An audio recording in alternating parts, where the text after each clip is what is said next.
In today's video, I'm going to show you how to recover your deleted chats on Instagram. Therefore, without wasting any of your time, let's jump to the video. So if you want to recover some deleted chats on Instagram, then what you have to do is to open Instagram application and click on these three horizontal lines at the top right corner of your screens. Go to settings.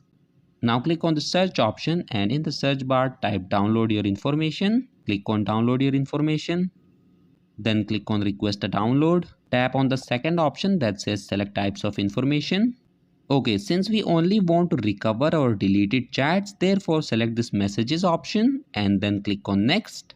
Now click on this date range option and select the time period of which you want to recover your deleted chats.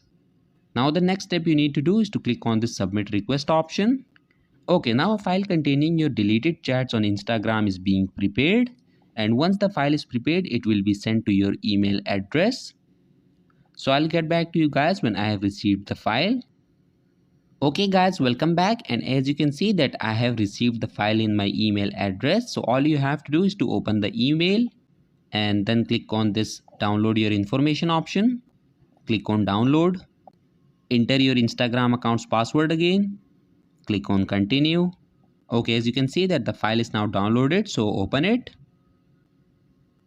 Go to messages and here you will see all of your deleted messages on Instagram. So that was it for this video and I'll see you guys in the next one. Peace out.